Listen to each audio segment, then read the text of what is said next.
तबलीगी जमात का प्रकरण आया तो बहुत सारी शिकायतें भी आई, एक के बाद एक। कुछ जगह शिकायतें आने पर आपने नेशनल सिक्योरिटी एक्ट तक लगाने की बात कही।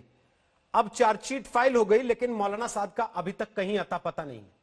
लोग अब सवाल पूछने लगे हैं, क्या अंदर खाने कोई सहमति बन गई है सरकार और तबलीगी जमात के बीच में कि ठीक है, अब प्रेस कॉन्फ्रेंस में ना तो नाम लिया जाता है, ना उसका जिक्र आता है, और ना ही कानूनी कार्रवाई कहीं दिख रही है कि पकड़ा गया कि नहीं पकड़ा गया।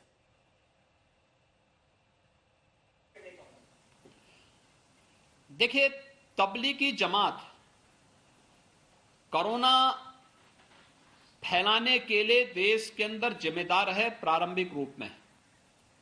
और देखिए, बीमारी होना बुरी बात नहीं, लेकिन ये जानते हुए कि कोरोना एक संक्रमण है, जो भी संपर्क में आएगा उसकी चपेट में आएगा। उन स्थितियों में इस प्रकार की बीमारी को छुपाना या इसकी वकालत करना यह अपराध है। और बार बार अपील किए जाने के बावजूद भी जिस प्रकार का उस समय कृत्य तबलीगी जमात से जुड़े हुए लोगों ने किया था वह अक्षम्य था। हम लोगों ने इसीलिए कार्रवाई की। इसके बाद जब उन्हें ससम्मान पकड़ करके हॉस्पिटलाइज किया गया या क्वारंटाइन सेंटर ले जाया गया, तो उस दौरान उन्होंने हमले किए, कहीं पर हॉस्पिटल की टीम पर, कहीं पुलिस कर्मियों पर, कहीं पर अन्य कोरोना वॉरियर पर। इसके लिए उनके खिलाफ कड़ी कार्रवाई हमें करनी पड़ी। पुलिस कर्मियों पर, सुरक्षा या फिर जो स्वास्थ्य कर्मियों पर जो उनके द्वारा हमले किए गए, इसके लिए उनके खिलाफ सख्त कार्रवाई करनी पड़ी कि आप अपनी यानी चोरी और सीना चोरी तो नहीं चल सकता है।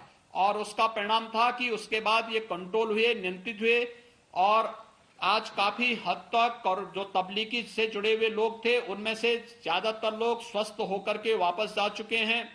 325 से अधिक हमारे प्रदेश में जो विदेशी तबलीगी यहां पकड़े गए थे, उन विदेशी तबलीगियों को प्रदेश के अंदर हम लोगों ने उन सबको, जो लोग जेल में हैं उनके खिलाफ कार्रवाई, उनके जो उन्होंने पासपोर्ट नियम का उल्लंघन किया है, वीजा नियम का उल्लंघन किया, उसके तहत उनके खिलाफ कार्रवाई हो रही है।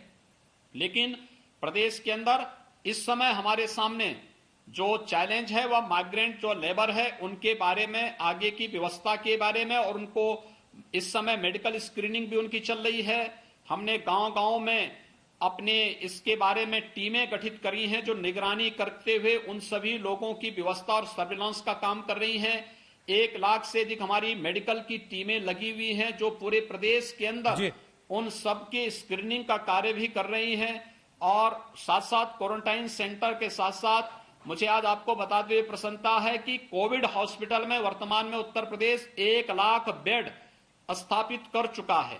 और 1 लाख बेड के साथ उत्तर प्रदेश देश के अंदर पहला राज्य होगा जिसके पास कोरोना के उपचार के लिए 1 लाख बेड आज के दिन पर आरक्षित हैं। और इसमें सफलतापूर्वक किसी भी कोरोना पॉजिटिव के पेशेंट का बात अच्छे ढंग से लेवल 1, लेवल 2, लेवल 3 के जो हमारे हॉस्पिटल हैं उनमें उपचार की सुविधा हम दे सकते हैं। ये कार्रवाई हम लोगों ने की है और मैं इस बात को मानता हूं कि हम लोग कोरोना पर निश्चित ही विजय प्राप्त करेंगे।